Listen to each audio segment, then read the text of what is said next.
That's right, dude. Good to see you. Remember the whole name. Duncan, how are you? I used to hate that name when I was a kid. Dwayne. Now it's all right, you know? I made it cool. That's right. So we talked about your record, so I want to talk about the movie tonight, the Jesus music, Yep. and basically the impact of Christian music. You guys are at the forefront of it.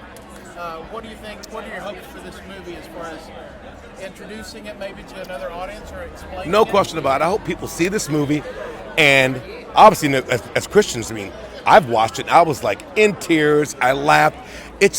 Dwayne, it's so good. And when a guy named Bob or a girl named Sue goes to see it, they don't know the Lord. This movie can lead them in a positive direction, on a path, plants a seed in their little souls, because it's so powerful. The power is in the words. There's power in the name of Jesus, and this is why we do this music. I mean, after all, he's the operator and the author of all that.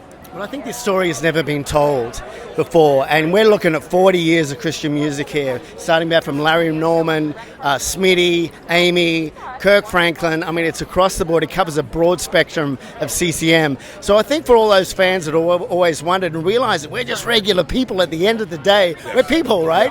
We're fallible. We make mistakes. So I think it's going to be a wonderful behind the velvet curtain, behind the velvet rope look at CCM, the personalities, the journey that we feel in so many ways we're just getting started. As crazy as that sounds, right?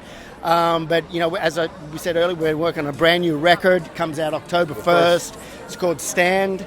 And we had the time, right? Usually we're touring, we come back, we tour, we come back. But for the last year and a half, we had the time to go into the studio make the best record. I believe the best record the Newsboys has ever done. So it comes out the same day as the movie does. The movie releases the theaters. So super excited.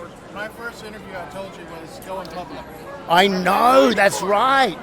Back in the day. What was your first experience with CCM? I mean, did you grow up listening to it? I sure did. Not a lot of it got to Aussie. I grew up in Australia back in the day, and we got Petra, we got Whiteheart, we got a few of those kind of bigger bands at the time kind of sneak in, and they had a massive impact because of the first time in my life, because, you know, most of it, I grew up in the 80s, so I was listening to a lot of 80s music, but when I heard these bands, it was just like something I could get behind. I was really proud of. So I'm hoping that this generation looks at bands like Newsboys, DC Talk, King and Country, and said, man, I am proud of these guys. I'm proud of this music because they represent our faith well. Awesome. Yeah. Thank you, guys. Thank you, Mike.